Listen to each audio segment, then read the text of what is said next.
नमस्कार, India news के sports page पे आपका स्वागत है। मैं हूं राजीव मिश्रा और आप देख रहे हैं अपना पसंदीदा शो रणयुद्ध। रणयुद्ध में आज बात करेंगे रविवार को होने वाले मुकाबले के बारे में, यानी कि भारत और पाकिस्तान की टीमें एक बार फिर आमने सामने हो सकती हैं।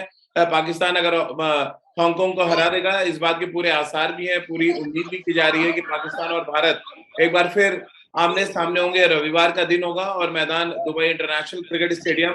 और ऐसे में अब बड़ा सवाल यह है कि जिस तरह की गेंदबाजी भारतीय टीम ने पिछले 2 मैचों में की है, खासतौर से अगर हम तेज गेंदबाजों की बात करें, तो क्या परेशानी का सबब नजर आया है भारतीय तेज गेंदबाजों के प्रदर्शन को लेके?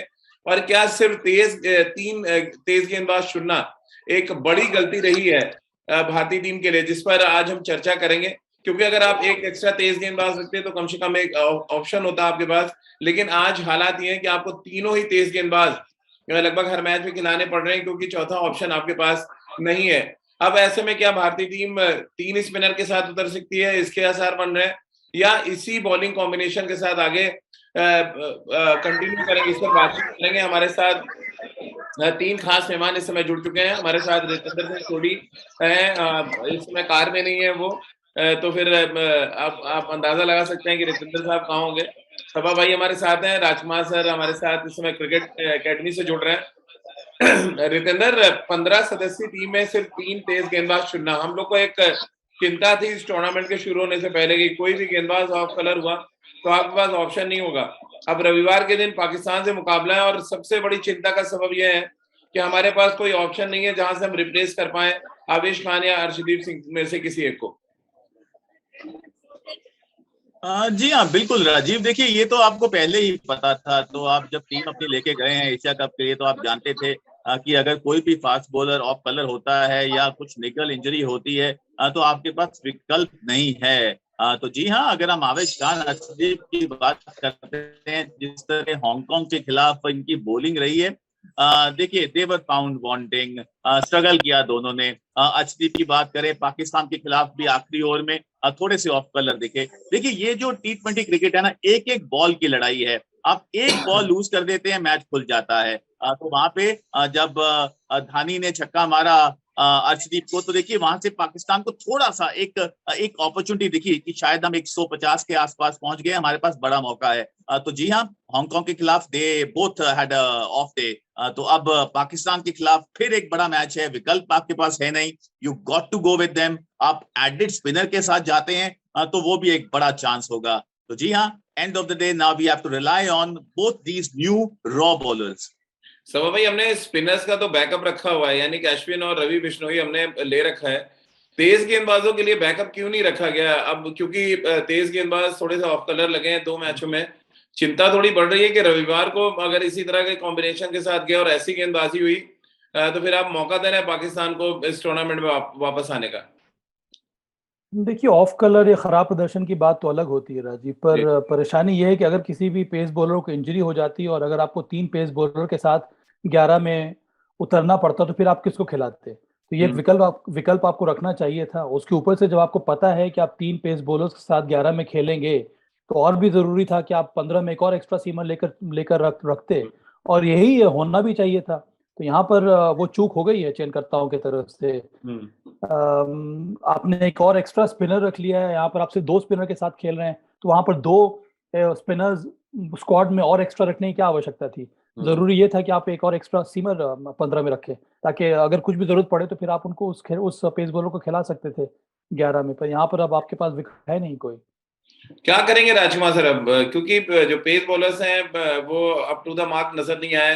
पाकिस्तान तो पूरा कैश करना चाहेगा यहाँ पर, और इनएक्सपीरियंस तेज गेंदबाज है, इस लिहाज से भी हमें एक एक्स्ट्रा बैकअप रखना चाहिए था। जैसे सभा भाई कह रहे हैं, आपको लग रहा है बड़ी मिस्टेक हुई है यहाँ पर? एक एक्स्ट्रा तेज गेंदबाज आप रख सकते थे एक स्पिनर को हटा के।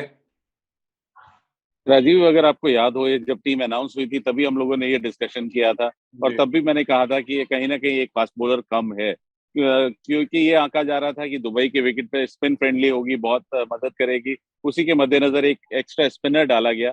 लेकिन हमने पहले मैच से देखा है कि फास्ट बॉलर्स को यहाँ पर मदद मिल रही है, और 3 फास्ट बॉलर तो आपको खिलाने ही होंगे इन मैचेस में, क्योंकि आप लास्ट के ओवर्स में या पावर प्ले में स्पिनर से गेंदबाजी नहीं करा सकते, तो ले देकर आपके पास मिडिल ओवर्स ही रह जाते हैं स्पिनर्स के लिए। बाकी समय आपके फास्ट बॉलर्स ही गेंदबाजी करते हैं। लेकिन अनफॉर्चुनेटली अब भारत के पास कोई विकल्प नहीं है। अच्छी बात यह है कि रॉ भले ही हमारे यंगस्टर, लेकिन अभी फिट हैं, वो कोई किसी को निगल नहीं हुआ, ये एक अच्छी बात है। और अगर ऐसा कुछ हो गया तो फिर बहुत ज्यादा परेशानी होगी। फिर भारतीय चयनकर्ता शायद रिप्लेसमेंट की तरफ देखेंगे। लेकिन ये आफ्टर थॉट होगा, मुझे लगता है कि कहीं ना कहीं थोड़ा सा गलती हुई है सिलेक्शन में, कि आपको एक फास्ट बॉलर स्पेयर जरूर रखना चाहिए था। और फास्ट बॉलर के बारे में कहा भी जाता है कि काफी इंजरीज हो सकती हैं और काफी इंटेंसिटी के साथ ये मैचेस हो रहे हैं, काफी क्लोज मैचेस हो रहे हैं, वहां पर ह्यूमिडिटी काफी है। तो जैसा हमने देखा कि पाकिस्तान के फास्ट बॉलर्स स्ट्रगल कर रहे थे गेंदबाजी करते हुए। तो अगर ऐसा किसी भी भारतीय गेंदबाज के पास साथ हुआ तो हमारे पास कोई रिप्लेसमेंट ही नहीं है। तो कहीं ना कहीं अब ये गलती हुई है, लेकिन अब हमें इन्हीं बॉलर्स के साथ खेलना होगा। हम कोई अगर अच्छी गेंदबाजी नहीं भी करे, कोई ऑफ कलर भी हो, मैं यहाँ पे इंजरी के अलावा भी कहता हूँ कि समटाइम इट हैपेंस कि आप अपना रिदम खो बैठते हैं या कुछ ऐसा हो जाता है, तो भी हमारे पास कोई रिप्लेसमेंट नहीं है। तो कहीं ना कहीं एक भूल तो हुई है। सवा भाई, क्या जो हमारे पास स्टैंड बाई गेंदबाज है दीपक चहर, वो भी वहां पे मौजूद है, क्या कोई ऐसा रास्ता बन सकता है कि आप उनको प्लेइंग 11 में लें, या आपको जब तक इंजर्ड नहीं होते आप नहीं ले सकते किसी भी खिलाड़ी को? ऐसे आप किसी भी खिलाड़ी को ड्राफ्ट नहीं कर सकते हैं 15 में राजीव, जहाँ तक मुझे ज्ञान है इसके। जो जो टूर्नामेंट्स के जो रूल्स रहते हैं वो यही हैं कि अगर कोई खिलाड़ी चोटिल हो गया और वो पूरे टूर्नामेंट के लिए बाहर हुआ, तभी आप स्टैंड बाय के किसी खिलाड़ी को टीम में रख सकते हैं। पर यहाँ पर वो भी है राजीव के ज़्यादा यहाँ पर पैनिक करने की आवश्यकता है नहीं। मुझे लगता नहीं कि कोई भी परिवर्तन हमें देखने को मिलेगा। एक दो मैचेस में इस तरह की गेंदबाजी होगी, क्योंकि अंत में ये T20 मुकाबला है और आपको और मौका देना होगा अपने दोनों युवा गेंदबाजों को। यहाँ पर अगर हम इतना जल्दी फेरबदल करने लगेंगे तो फिर एक या दो मैच के बाद अगर आप खिलाड़ी को बदलने लगेंगे तो फिर उससे परेशानी बढ़ जाती है, फिर आप टीम बिल्ड नहीं कर पाते हैं। और यहाँ पर प्रयास भारत का यही है कि ये जो दो हमने पेस बॉलर्स चुने हैं वो आने वाले समय में भी सर्व करें भारतीय टीम को। तो अगर इसी मंशा के साथ आप मैदान में उतरे हैं और इस टूर्नामेंट में आप खेलना चाह रहे हैं तो ये ज़रूरी है कि इन दोनों को और मौका दिया जाए ताकि इनको अनुभव भी मिले। और पिछले मैचेस में तो इसके पहले जो मैचेस हुए वहाँ पर काफ़ी अच्छी गेंदबाजी रही है, चाहे वर्षदीप हो या फिर आवेश खान हो। एक मैच के बिना पर आप ये डिसाइड नहीं कर सकते हैं कि इनमें से किसी को भी हम बाहर कर लें। लेकिन चिंता तो रितंदर बढ़ जाती है ना, जब हांगकांग जैसी टीम के खिलाफ अगर आवेश खान 4 में 54 देते हैं, आप फोर्स होते हैं कि आप फिर सोचें रिप्लेसमेंट के बारे में। देखिए राजीव, ऐसा है, एक मैच की चिंता की बात की साबा भाई ने, बिल्कुल सही कही कि एक मैच में आपको चिंता नहीं होनी चाहिए। लेकिन अगर हम समय देखें, जिस तरह अब तैयारी कर रहे हैं T20 वर्ल्ड कप के लिए, आपको एशिया कप में इंपॉर्टेंट मैच पाकिस्तान के साथ खेलना है, तो मुझे कहीं ना कहीं लगता है आपको विकल्प यहाँ पे तैयार रखने चाहिए। आपके पास फास्ट बॉलर्स का तमाम पूल है, उनको आप एक एडेड बॉलर अपने साथ रख सकते थे, तो उसको कॉन्फिडेंस ये भी रहना था कि वो T20 world cup scheme of things में है। अब आप वापस आएंगे, आपके पास 4-5 T20 मैच और हैं, फिर आप सीधा आप वर्ल्ड कप में जा रहे हैं। तो जी हाँ, अब all said and done, Arshdeep और आवेश खान ही आपके पास ऑप्शन है। आपको उनके साथ जाना होगा। भुवनेश्वर कुमार ने तो अपना क्रेडेंशियल को बहुत बेहतरीन तरीके से प्रूव किया है, बहुत सेटल्ड बॉलर है, T20 वर्ल्ड कप में 100% जा रहे हैं। लेकिन अर्शदीप और आवेश अभी भी कहीं ना कहीं सवालों में हो सकते हैं, तो उनकी परफॉर्मेंस बहुत जरूरी है। I think they will be watched very very closely। ठीक है, अभी चिंता का विषय नहीं है, लेकिन एक दो मैच अगर फिर ऑफ कलर निकलते हैं जैसे हांगकांग के खिलाफ निकले हैं, तो जी हाँ, चिंता बढ़ सकती है। क्या राजकुमार सर, विकल्प के तौर पे अब क्या है आपके पास? आप कुछ कर ही नहीं सकते हैं, हाथ बन गए बेसिकली टीम मैनेजमेंट के।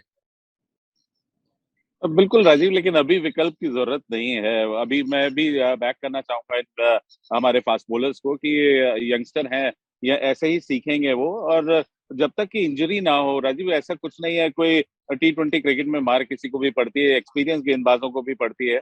लेकिन हाँ, एक रिप्लेसमेंट होता है तो एक क्वेश्चन रहता है टीम मैनेजमेंट के पास, वो नहीं है। लेकिन आशा करता हूँ कि ये दोनों फास्ट बॉलर जरूर कम बैक करेंगे, और क्योंकि काफी प्रतिभाशाली है, इसीलिए उनको सेलेक्ट किया गया है टीम में। और T20 क्रिकेट में किसी भी एक पर्टिकुलर मैच में किसी को भी मार पड़ सकती है, तो अभी जरूरत है कि कॉन्फिडेंस दिखाने की इन दोनों गेंदबाजों के ऊपर। तो भाई, आपको लग रहा है थोड़ा एक्सपेरिमेंट्स हो सकते हैं रविवार को जो मुकाबला है? आप अगर चाहे तो आप आवेश खान को रेस्ट देके, मैं ड्रॉप की बात नहीं कर रहा हूँ, रेस्ट देके आप अश्विन को ट्राई कर लें यहाँ पर, और हार्दिक पांड्या आपके थर्ड सीमर के रूप में हो, आप स्पिन डिपार्टमेंट के दम पर जाएं, क्योंकि ऑलरेडी ऑलमोस्ट आप एशिया कप के लिए क्वालिफाई कर ही चुके हैं फाइनल के लिए? देखिए, पाकिस्तान के साथ एक अहम मुकाबला होता है, वहां पर आप ट्राई करने के हिसाब से आप प्लेयर्स को चेंज नहीं करना चाहिए, क्योंकि अंत में पाकिस्तान का मुकाबला है, चाहे वो लीग स्टेज में हो चाहे वो बाद में हो, उससे ज़्यादा फर्क पड़ता नहीं है, वो इंटेंसिटी कुछ उसी प्रकार की रहती है। तो ये मैं एक्सपेक्ट नहीं कर रहा हूँ ज़्यादा कुछ परिवर्तन होगा, अनलेस कि रोहित शर्मा कंफर्टेबल फील कर रहे हैं 3 स्पिनर के साथ। देखिए, 3 स्पिनर के साथ परेशानी ये हो जाती है कि फिर आपको इनमें से किसी भी बॉलर को पावर प्ले में इस्तेमाल करना होता है, कम से कम 1 या 2 ओवर। फिर आपके पास जो जो जो विकल्प रहते हैं बॉलर्स को रोटेट करने के लिए, किसी भी फेज में आप किसी भी बॉलर को लगा सकते हैं, उसमें थोड़ी बहुत आप रिस्ट्रिक्टेड हो जाते हैं। इस वजह से मुझे लग रहा है कि वो कठिन रहेगा वहां पर परिवर्तन करना, और ज़रूरत नहीं है इस समय। मुझे लगता है जो टीम खेलती आ रही है उसी प्रकार की बॉलिंग कॉम्बिनेशन के साथ भारत को मैदान में उतरना चाहिए। पाकिस्तान का एक अहम मुकाबला है, हम ये भी भूल जा रहे हैं कि पाकिस्तान के विरुद्ध हमारी गेंदबाजी कितनी अच्छी हुई थी। 147 पर हम लोगों ने उनको ऑल आउट कर दिया था, तो सिर्फ एक मैच की वजह से ज्यादा फेरबदल करने की आवश्यकता नहीं है। हार्दिक पांड्या क्या सबसे बड़ा थ्रेट होंगे राजपास और पाकिस्तान के लिए एज अ बॉलर? देखिए, एज ए ऑलराउंडर मैं कहूंगा सबसे बड़ा थ्रेट होंगी, क्योंकि वो लीडिंग ऑलराउंडर है वर्ल्ड क्रिकेट में T20 फॉर्मेट में, और जिस तरह की बल्लेबाजी वो करते हैं और जिस तरह की अब तो गेंदबाजी भी कर रहे हैं, तो कुल मिला के एक बहुत बड़ा थ्रेट है। वो एक मैच विनर है, भारत के एस प्लेयर हैं इस टाइम, जिसे कहते हैं एक्स फैक्टर है। तो भारत के एक्स फैक्टर हार्दिक पांड्या है इस समय, और पाकिस्तान भली बात ही जानता होगा कि ये एक ऐसा खिलाड़ी है जो अपनी गेंदबाजी से और बल्लेबाजी से हिंदुस्तान को मैच जिता सकता है। तो जरूर वो कड़ी नजर बना के रखे होंगे और उनके अगेंस्ट बहुत अच्छे से प्लानिंग कर रहे होंगे। जितेंद्र, आपको क्या लग रहा है, सिर्फ पेस बॉलर्स का मामला नहीं है, यजवेंद्र चहल का फॉर्म भी थोड़ा सा डिप हुआ है आपको लग रहा है? और वो भी कंसर्न है, 2 मैचों में चहल खेले तो, बट शायद अप टू द मार्क गेंदबाजी नहीं हुई या विकेट्स नहीं ले पाए वो। जी हाँ राजीव, देखिए चहल से हम थोड़ा उम्मीद इसलिए ज्यादा रख सकते हैं बिकॉज उनके पास एक्सपीरियंस है। ऐसे प्लेयर 1-2 मैच अगर थोड़ा बहुत ऊपर नीचे भी होता है, they know how to make a comeback. Contrary अगर आप नए हैं, अर्शदीप हैं, आवेश हैं, आपको जोर लगाना होगा, आपको एट पार परफॉर्मेंस अपनी देनी होगी, क्योंकि आप जानते हैं कि you are not yet a certainty अगर हम T20 वर्ल्ड कप की बात करते हैं। और अजीब मुझे ऐसा लग रहा है कि समीकरण बदला है। जैसे हार्दिक पांड्या ने बॉलिंग की है पाकिस्तान के खिलाफ, गति दिखाई है, तेज गति से बॉलिंग की है, शॉर्ट बॉलिंग की है, पूरे फिट नजर आ रहे हैं, और जैसे उन्होंने विकेट्स ली हैं, तो कहीं ना कहीं अब हार्दिक पांड्या, टीम मैनेजमेंट सोच सकती है कि he can be your third seamer, और आप एक ऑलराउंडर भी ऐड कर सकते हैं अगर स्पिनिंग इसीलिए ऑलराउंडर मैंने आपने कहा था खिलाना है। जी जी। हाँ, तो कहीं ना कहीं आप देखिए समीकरण बदलेगा, क्योंकि एक समय ऐसा था, आप सोचते हैं हार्दिक पांड्या ठीक है 2 ओवर डालेंगे, है ना, आप कहीं ना कहीं उनको एडजस्ट करवा लेंगे और 2 ओवर निकल जाएंगे, आपके 20 ओवर कंप्लीट होते हैं। लेकिन अब Hardik Pandya short top class 4 over डाल सकते हैं, जो काम आपके आवेश खान और अर्शदीप करते हैं। तो जी हाँ, यहाँ पे आप कुछ ना कुछ जरूर टीम मैनेजमेंट सोच सकती है, डिपेंडिंग कि आपके पास कोई ऐसा ऑलराउंडर तैयार है जो नीचे आके बल्लेबाजी भी अच्छी करे और आके बॉलिंग भी अच्छी करे, तो उससे आपकी टीम की स्ट्रेंथ और बढ़ती है। You have Ravindra Jadeja, you have Hardik Pandya as a allrounder, और एक एडिड ऑलराउंडर आपकी टीम में आके जो टीम की स्ट्रेंथ है उसको बढ़ा सकता है। समा भाई, क्या जैसे मैंने राजकुमार सर से पूछा, क्योंकि 2-3 मिनट बचे हैं आपके पास भी, क्या हार्दिक पांड्या सबसे बड़ा थ्रेट है as a bowler Pakistan batting order के लिए, जिस हार्ड लेंथ पे उन्होंने गेंदबाजी की, और जो पाकिस्तान का मिडिल ऑर्डर तो पूरी तरह से चरमरा गया उनकी शॉर्ट पिच गेंदबाजी के सामने? हाँ, जिस फॉर्म से गेंदबाजी कर रहे हैं वो एक खतरा जरूर है। भुवनेश्वर कुमार के बारे को भी हमें नहीं भूलना चाहिए, उनके पास अनुभव है, उनको पता है कौन से बैटर को कहाँ पर कौन से लेंथ में बॉलिंग करनी है। जिस तरह से उन्होंने पिछले मैच में बाबर आजम को आउट किया था, तो हर तरफ से अगर हम देखेंगे तो भारतीय सीम बॉलर ने, विशेष करके हार्दिक पांड्या ने, वो शॉर्ट डिलीवरी, वो हार्ड लेंथ डिलीवरी का इस्तेमाल किया है। अगर उन्होंने बाउंसर भी डाली है तो वेल डायरेक्टेड बाउंसर रही है, जिस पर शॉट्स लगाना उतना आसान रहा नहीं है। तो एक ऑलराउंडर के रूप में, गेंदबाज के रूप में, पावर प्ले में वो गेंदबाजी कर सकते हैं, मध्य ओवर्स में आके वो गेंदबाजी कर रहे हैं। उसके साथ साथ सिर्फ गेंदबाजी करना ही मकसद नहीं है, गेंदबाजी करने का मकसद ये भी है कि आप विकेट लें, और इस समय हार्दिक पांड्या विकेट ले रहे हैं, और इसी वजह से वो एक शानदार ऑप्शन है यहाँ पर भारतीय टीम के लिए, और निश्चित रूप से खतरा है पाकिस्तानी बल्लेबाजों के लिए। क्योंकि सबा भाई को जाना, उनसे एक सवाल और ले लेते हैं फिर हमको जाने देंगे। सबा भाई, क्योंकि भुवनेश्वर कुमार का आपने जिक्र किया, पहले मैच में 4 विकेट, हांगकांग के खिलाफ भी उन्होंने ठीक ठाक गेंदबाजी की, भुवनेश्वर कुमार का ट्रैक रिकॉर्ड भी पाकिस्तान के खिलाफ बहुत अच्छा है। आपको क्या लग रहा है इस टूर्नामेंट से वो वर्ल्ड कप के लिए अपनी जगह पक्की कर सकते हैं? आपको लग रहा है श्योर शॉट है भुवनेश्वर कुमार ऑस्ट्रेलिया जाएंगे? वो तो एशिया कप के पहले से ही श्योर शॉट थे राजीव। जी। भुवनेश्वर कुमार के बारे में कोई बातचीत नहीं होनी चाहिए, जहां तक कि 11 की बात हो या 15 की बात हो।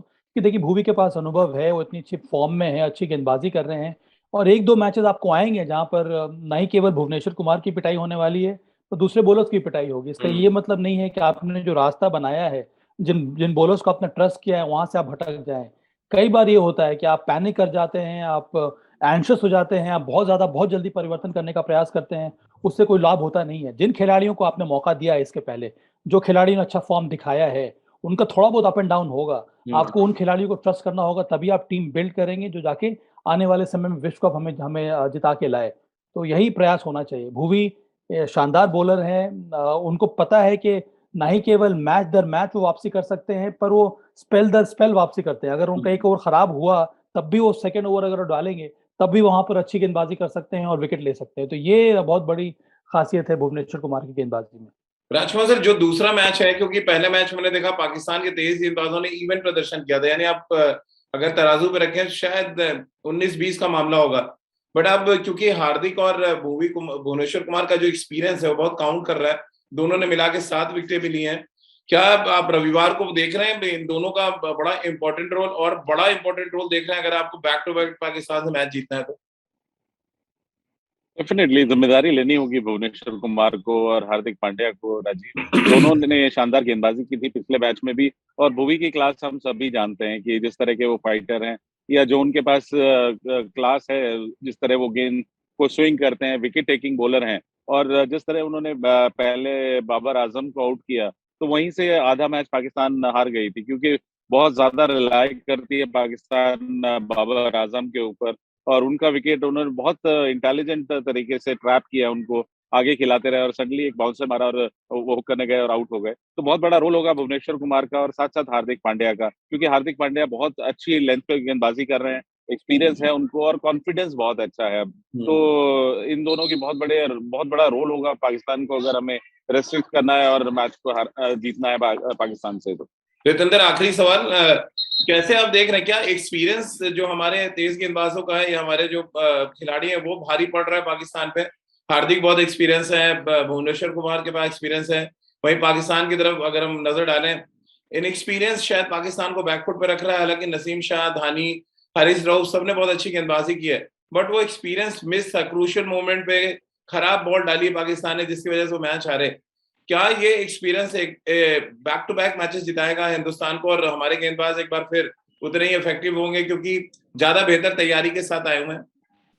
जी बिल्कुल, आपने सही कहा राजीव। देखिए हमारे पास एक्सपीरियंस ज्यादा है, हमारे पास प्लेयर ज्यादा है जिन पे हम रिलाई कर सकते हैं। अगर आप पाकिस्तान की बात करें, वो बहुत हैवीली रिलाई करते हैं अब बाबर आजम पे। बाबर आजम पिछले मैच में आउट हुए, एकदम लगा जैसे पाकिस्तान का बैटिंग लाइनअप बिखर सा गया है। तो जी हाँ, अभी ऐसा ही है, और भारतीय टीम के पास मैच विनर्स यहाँ पे बहुत बढ़िया है। सूर्य कुमार यादव को हम बिल्कुल नहीं भूल सकते हैं, अपने दिन वो मैच को बदल सकते हैं। अगर आप बात करें केएल राहुल की फॉर्म जरूर एक कॉज ऑफ कंसर्न है। Rohit is batting pretty well, लेकिन एक लंबा नॉक ड्यू है। विराट कोहली का फॉर्म में आना फिर हमारी टीम के बैलेंस को और जबरदस्त कर देता है। तो जी हाँ, बॉलिंग में हमारे पास भुवी है और हार्दिक पांड्या। अगेन हार्दिक पांड्या का अच्छी बॉलिंग करना, राजीव, पूरा समीकरण अब बदल चुका है भारतीय टीम का। जो मच नीडेड एम्पेटस था वो अब हार्दिक हमें देते हैं, बल्लेबाजी क्रम में और बॉलिंग क्रम में भी। तो जी हाँ, पाकिस्तान के लिए बिल्कुल आसान नहीं होगा। They have to really pull up their socks, क्योंकि वो जानते हैं कि भारतीय ऑपोजिशन उनसे थोड़ा बेहतर है अगर हम बैलेंस की बात करते हैं। जितेंद्र, अर्शदीप सिंह ने जिस तरह की 2 मैचों में गेंदबाजी की, उसको कैसे एनालाइज करेंगे? और क्या एक चीज आपको लग रहा है जो पाकिस्तान के खिलाफ उनको बेहतर करनी चाहिए ताकि उनको जो लेफ्ट आर्म सीमर होने का है वो फायदा उनको मिले? लुक, देखिए राजीव, अर्शदीप का अगर परफॉर्मेंस हम देखते हैं, हैज बीन प्रिटी गुड, लेकिन मुझे ऐसा लगता है he is a better bowler. जो हम पिछले 2 मैचेस में हमें देखने को दिखा है, तो जरूर वो उस पर काम करेंगे। बहुत सोचते हैं, ऐसे क्रिकेटर हैं, he is a thinking cricketer, तो जरूर एनालाइज कर रहे होंगे। थोड़ा देखिए बॉल लगा मुझे शायद थोड़ा शॉर्ट ऑफ लेंथ रहा पाकिस्तान के खिलाफ। जी हाँ, वहां पे शॉर्ट बॉल अच्छी गति से जा रहा था, थोड़ा स्पॉन्जी बाउंस था, लेकिन फिर भी अर्शदीप रिलाई करते हैं अपनी स्विंग पे, और जिस तरह वो यॉर्कर पे उन्होंने लास्ट ओवर में बोल्ड किया, तो वहां पे उनको ज्यादा यॉर्कर्स ट्राई करना चाहिए, क्योंकि यॉर्कर्स उनका फोटे है। तो जी हाँ, कुछ गलतियां उन्होंने की हैं और वो हो जाती हैं। देखिए अंतरराष्ट्रीय मैच पाकिस्तान के खिलाफ आपका पहला pressure has to be there, लेकिन ये लड़का बहुत जल्दी सीखता है, तो मुझे पूरा भरोसा है आने वाला जो पाकिस्तान का गेम है, Arshdeep can again be a super hero. Rajkumar sir, अगर हम हार्दिक पांड्या और भुवनेश्वर कुमार को छोड़ दें, कौन सा ऐसा गेंदबाज आपको लग रहा है इंडिया पाकिस्तान मैच में बड़ा इंपैक्ट डाल सकता है अभी भी? चहल, अर्शदीप सिंह, रवींद्र जडेजा, कैसे आप देख रहे हैं? जी, मुझे चहल से बहुत आशाएं होंगी कि मिडिल ओवर में वो विकेट लेकर देंगे, और वो एक अटैकिंग गेंदबाज हैं। बहुत अच्छा आइडिया है उनको मिडिल ओवर्स में गेंदबाजी करने का और विकेट लेने का, तो उनके ऊपर काफी निर्भर होगी भारतीय टीम मिडिल ओवर्स में पाकिस्तान को रिस्ट्रिक्ट करने के लिए या जल्दी विकेट लेने के लिए। तो वहां पर चहल की बहुत बड़ी जिम्मेदारी है कि वो मिडिल ओवर्स में डोमिनेट करें और विकेट लें कंटिन्यूस इंटरवल पर। राजकुमार सर, आखिरी सवाल, क्या रोहित शर्मा, अर्शदीप सिंह और आवेश खान से बातचीत करेंगे? पारस मामरे के साथ एक एक्स्ट्रा सेशन करेंगे? क्योंकि बहुत सी ऐसी गलतियां जो बहुत ही बेसिक सी गलतियां जो वो कर रहे हैं, मसलन जब स्लॉग ओवर आता है, शॉर्ट पिच गेंदबाजी करना, वो हार्ड लेंथ गेंदबाजी या यॉर्कर्स नहीं डाल रहे हैं, और अर्शदीप की यॉर्कर्स मिसिंग है। क्या एक छोटी सी क्लास जरूरी है रोहित शर्मा की, पारस मामरे और अर्शदीप और आवेश के साथ, और साथ में अगर राहुल द्रविड़ हो तो बेहतर है? डेफिनेटली राजीव, यहाँ पर मैं कहूंगा कि सबसे बड़ा रोल राहुल द्रविड़ का ही होगा कि वो जरूर बुलाएंगे इन दोनों यंगस्टर्स को, क्योंकि इन दोनों में बहुत प्रतिभा है और अभी थोड़ा सा एक्सपीरियंस की कमी है। बड़ा मैच पाकिस्तान के खिलाफ खेल रहे थे, नर्व्स भी थे वहां पर, तो कहीं ना कहीं हमें थोड़ा सा समय देना होगा इनको, और जरूर बात की होगी राहुल वहां तो द्रविड़ ने। नर्व कंट्रोल कर लिया सर, नर्व जो खुला है वो तो हांगकांग के खिलाफ खिला है दोनों में। देखिए वो होता ही है, लेकिन बड़ा बड़ा प्लेटफॉर्म है राजीव, इंटरनेशनल क्रिकेट खेलना और आईपीएल खेलने में बहुत फर्क होता है। तो लेकिन दोनों यंगस्टर्स हैं और आने वाले समय में ऐसे ही सीखेंगे, और जरूर पारस मामरे और रोहित शर्मा ने जरूर उनसे बात की होगी, उन्हें कॉन्फिडेंस दिया होगा कि आप अच्छे हैं, आप इसीलिए यहाँ पर हैं और आप अपने खुलकर गेंदबाजी कीजिए, बहुत ज्यादा परेशान होने की जरूरत नहीं है। जी रितेंद्र, कुछ कहना चाह रहे हैं चलते चलते आप? हाँ बस राजीव, मैं ये कहना चाहूंगा, राजकुमार जी जहाँ बैठे हैं अपनी एकेडमी में बैठे हैं, बहुत खूबसूरत लग रहे हैं खुद भी, और पीछे बच्चे जब मेहनत कर रहे हैं, जी जान लगा रहे हैं, बहुत बेहतरीन नजारा है। तो इस नजारे को मद्देनजर रखते हुए ऐसे ही मुझे लगता है बेहतरीन नजारा नजर आएगा जब भारत फिर पाकिस्तान से खेलेगा और उनको दोबारा हराएगा। तो बेस्ट विशेस टीम इंडिया। राजकुमार सर, चलते चलते विराट कोहली ने भी गेंदबाजी की हांगकांग के खिलाफ, क्या संकेत है कि एक और हम हार्दिक पांड्या थर्ड स्पिनर और फोर्थ स्पिनर विराट होने वाले हैं?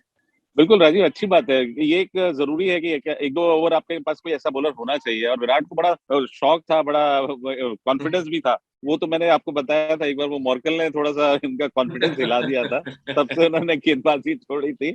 वरना तो बहुत कॉन्फिडेंस था कि मैं आउट कर दूंगा, वो बॉल छीन लेते थे कि नहीं मुझे दीजिए, मैं आउट करूंगा और मुझे भरोसा है मैं निकाल दूंगा। तो लेकिन वहां से थोड़ा सा इनका कॉन्फिडेंस बॉलिंग में डगमगाया था, लेकिन अच्छी बात है कि वो वापसी कर रहे हैं अपनी गेंदबाजी में भी।